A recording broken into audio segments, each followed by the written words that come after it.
Good afternoon, everyone. Today we are going to discuss Geography Classics, chapter number 8, India, Climate, Flora and Wildlife. Today we are going to discuss UPSC based and PCS based question. So let's start. Today our first question is, which language did the word monsoon originate? क्या कहा गया है? From which language did the word monsoon originate, यानी कि monsoon शब्द की जो उत्पत्ति है वो किस भाषा से हुई है? तो answer will be option A, Arabic language. और answer will be option A, Arabic language, यानी कि अरबी भाषा से हुई है किसके? मानसून शब्द की उत्पत्ति। After that the word monsoon is derive from the Arabic language मौसम which means weather.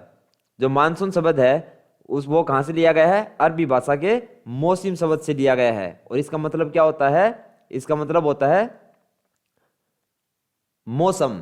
After that climate is a day to day change in the atmosphere and the average state of the weather measures over many years at a place is called climate. और जो मौसम है वो वायुमंडल में दिन प्रतिदिन होने वाले परिवर्तन को कहते हैं, और किसी भी स्थान पर अनेक वर्षों में मापी गई मौसम की औसत दशा को हम क्या कहते हैं? जलवायु कहते हैं। After that, our next question is,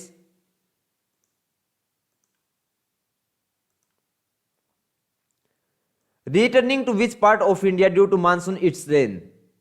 क्या कहा गया है? Returning to which part of India due to monsoon its rains, यानी कि भारत के किस भाग में लौटते हुए मानसून के कारण वर्षा होती है? तो और answer will be option D, Tamil Nadu.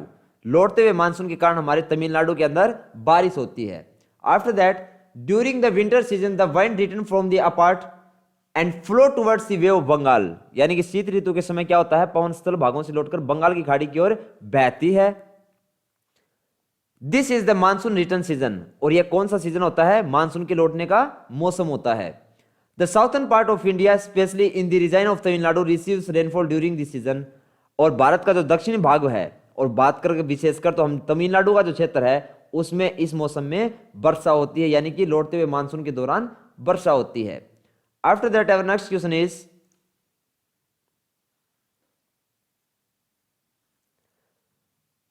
consider the following statement.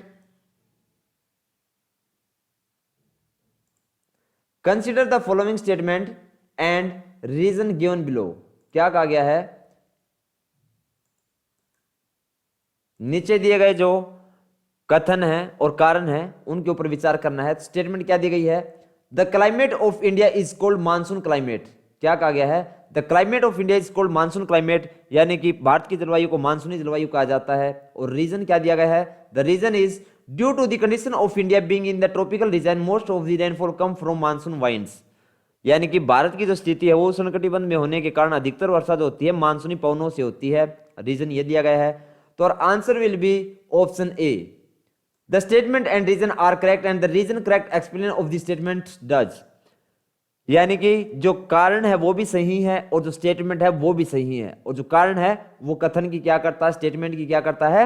सही व्याख्या करता है। After that the climate of India is called the monsoon climate. जो भारत की जलवायु है उसको हम क्या कहते हैं? मानसूनी जलवायु कहते हैं। As most of the rainfall come from the monsoon wind due to the condition of India being in the tropic, यानी कि भारत की जो स्थिति है वो उष्णकटिबंध में होने के कारण अधिकतर वर्षा कब होती है? मानसूनी पवनों के कारण होती है। After that our next question is,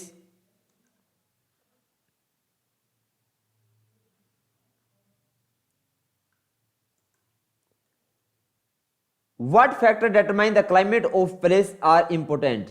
क्या कहा गया है? What factor determine the climate of place are important, यानी कि किसी भी स्थान की जलवायु के निर्धारण में कौन कौन से कारक महत्वपूर्ण होते हैं? तो और answer will be option D, all of the above. Location, condition, elevation, distance from sea level and invention. तो और answer will be option D, all of the above.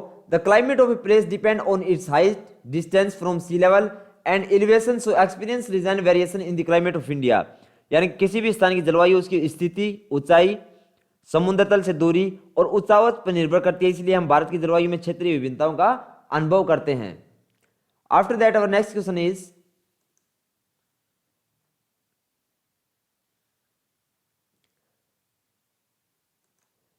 Where is the highest rainfall in the world.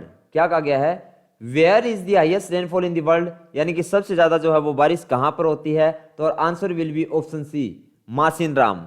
कहां पे, मासिनराम में। After that the highest rainfall in the world occur in Mawsynram located in Meghalaya, जो सबसे ज्यादा विश्व में बारिश होती है वो मेघालय के मासिनराम में होती है। After that our next question is,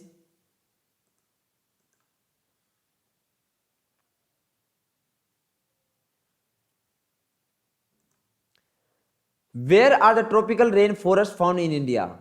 क्या पूछा गया है, where are the tropical rain forest found in India, यानी कि भारत में जो उष्णकटिबंधीय वर्षावन है वो कहां पाए जाते हैं, तो answer will be option A 1, 2 and 3, यानी कि Andaman and Nicobar island, in the north eastern state and western Ghat, तो answer will be option A 1, 2 and 3।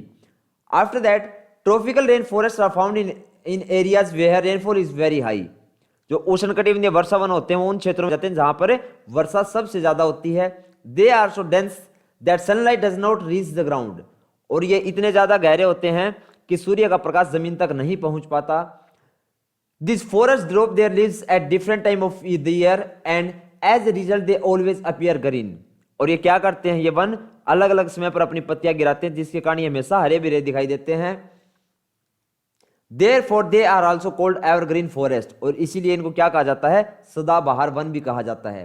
After that in India these forests are found in the Andaman Nicobar Island, part of the north-eastern state and the narrow strip of Western Ghat, और ये जो है भारत में कहां कहां पाए जाते हैं, अंडमान निकोबार द्वीप समूह में, उत्तरी पूर्वी राज्यों के कुछ भागों में और पश्चिमी घाट की संकरी पट्टियों में पाए जाते हैं। After that our next question is,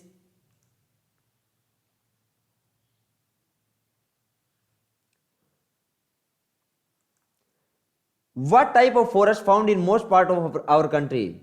क्या पूछा गया है, What type of forest found in most part of our country, यानी कि हमारे देश के अधिकांश भाग में किस प्रकार के वन पाए जाते हैं, तो answer will be option B, tropical autumn forest. कौन से, ट्रॉपिकल ऑटम फॉरेस्ट, यानी कि उष्णकटिबंधीय पतझड़ वन। After that the tropical deciduous forest are found in a large part of our country, जो उष्णकटिबंधीय पतझड़ वन है वो हमारे देश में सबसे ज्यादा भागों में पाए जाते हैं। This forest are also called monsoon forest, और इनको हम क्या कहते हैं, मानसूनी वन भी कहते हैं। They are less dense and drop their leaves at a certain time of the year, और ये कम घने होते हैं और वर्ष के एक निश्चित समय में क्या करते हैं, सभी अपनी पत्तियां गिरा देते हैं। After that our next question is,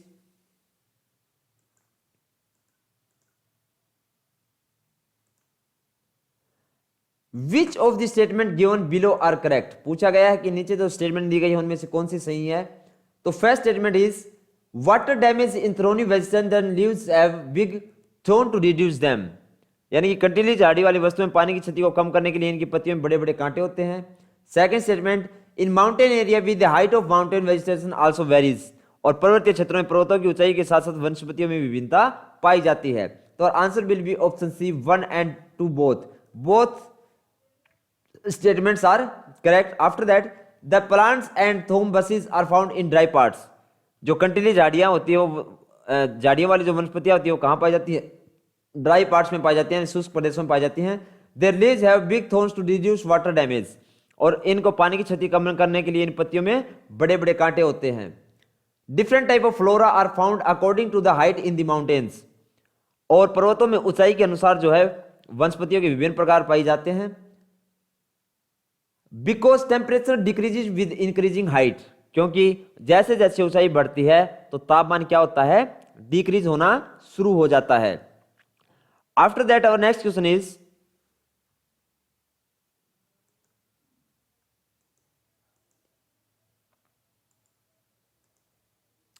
match list with list two given below, यानी कि नीचे आपको दो टेबल दी गई हैं और फर्स्ट को सेकंड से आपको मिलाना है।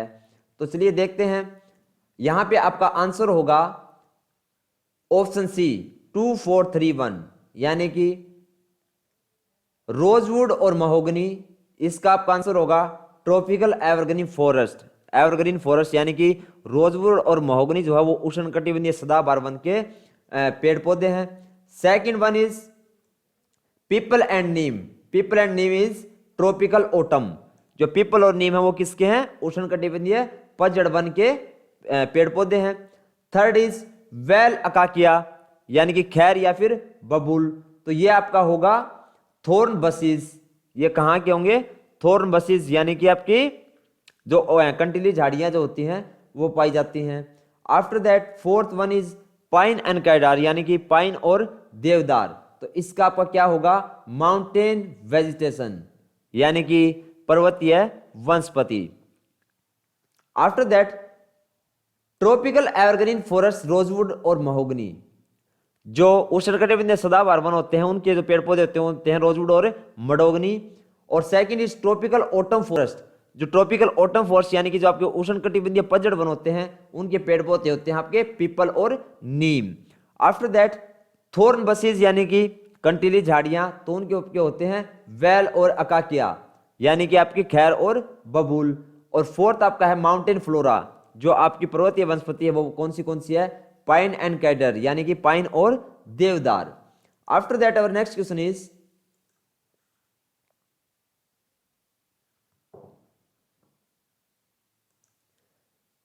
When is wild life week celebrated? क्या कहा गया है?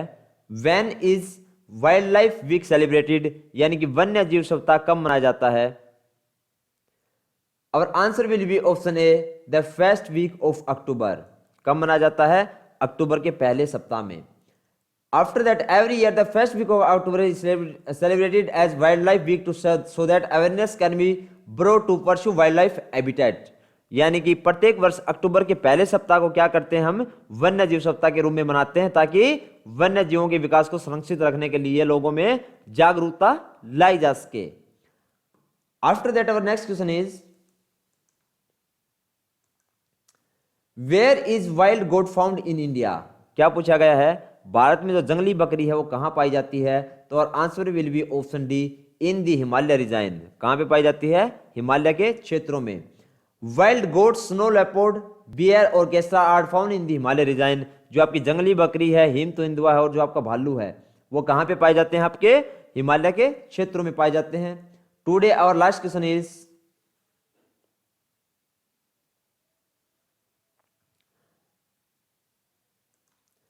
What are the wild habitat of wild ass in India?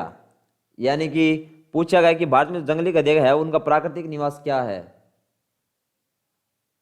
तो answer will be option C, Kutch Ranns, यानी कि कच्छ के रन।